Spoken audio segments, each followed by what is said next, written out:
Hey, welcome to the Warrior video series. Today we're going to start out with our first session. Sam Roberts, Pastor Sam Roberts is joining me today. Thanks for joining us, Sam. We're excited about this series. We're excited about just talking more about what God has for men and what He has for us in our marriages and our lives, and just to be more like Christ. And so let's start off with the first question. So as a warrior in your marriage, how do you see your mission as a husband, and as a father, Christian man, all the things that you do? Yeah. Well, first of all, thank you for letting me be a part. It's always great to be able to invest in marriages, and specifically with guys, because as we know, we were just talking before we started shooting how, guys can take it towards, when a guy confronts a guy on an issue, it feels one way, but when our wives or our girlfriends or spouse, when a woman does it, it just feels different to us. But a guy can slap you upside the head, and so it's really good for us to be able to address just guys to guys, absolutely. Yeah. It's a great question about what our role is. I think for me, I've always kind of heard it said, and this is a real kind of church, but it's like they see scripturally our calling as husbands would be as a priest, provider, protector. So I've always seen it as my job with Jamie and my children is as the priest, it's kind of like I'm covering them with prayer. I am leading them spiritually.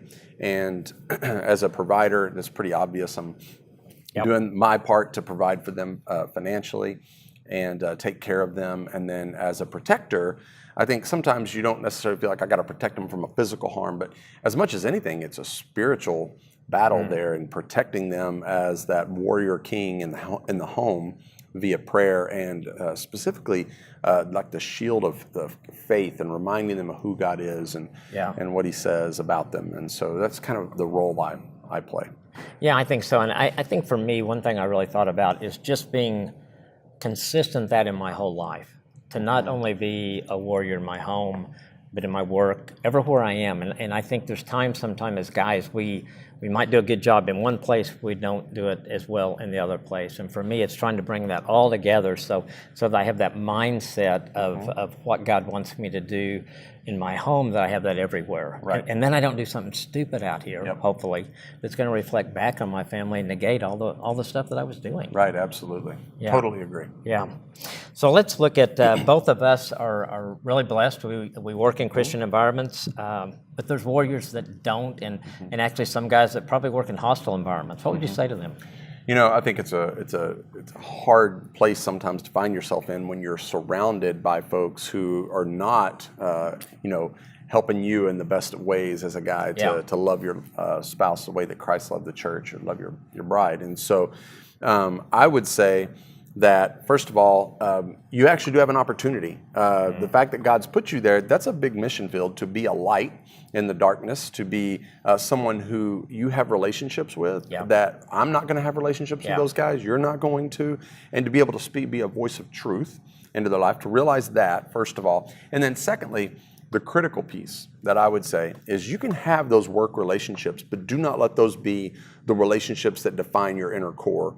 You've got to have good, solid, Christ-centered relationships with other guys that are around you, much like Jesus had His 12 disciples, the inner core, and so I think you've got to surround yourself with a good, solid network of people who are seeking after the same things you are, and then that puts you on a stable footing to be able to minister effectively in an environment that is more hostile toward the types of beliefs that you have. Absolutely. If I was going to fight a battle, I'm not going to go in there by myself. No. I'm not David, so I'm not going to go in there by myself. And to have a group of guys that is like-minded, that is praying for me in those situations. I didn't always work in a Christian environment, and to have that kind of community behind me, I think it is. And I think I love what you said too. It is an opportunity, and sometimes we forget that. Sometimes it's like, oh my gosh, I'm playing penance on earth, with having to do this. But I think if we can turn that around, okay, God, why do you have me here?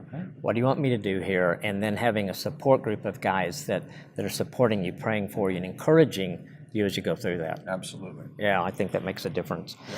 So, in this, how do we become warriors? How do we show love and not be a wimpy warrior?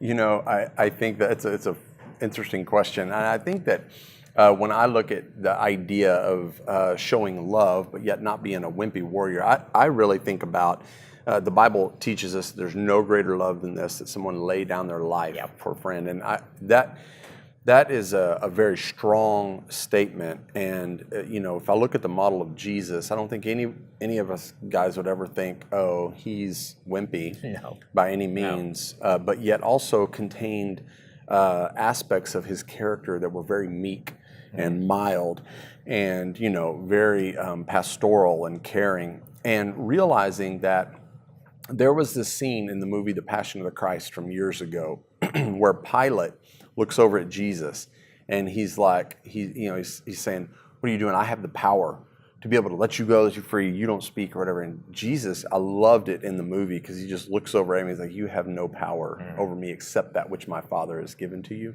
And it was just such a statement of, I am the King of Kings, but yet I'm choosing to yield that power in this moment for your good, even though you don't understand. Yeah. And there's no, when Pilate or others in the crowd might have looked on, they could have thought, oh, you're wimpy, you're not fighting. Why are you not fighting? Why don't you, why don't you stand up? Why don't you do something? Why don't you save yourself, as some of them.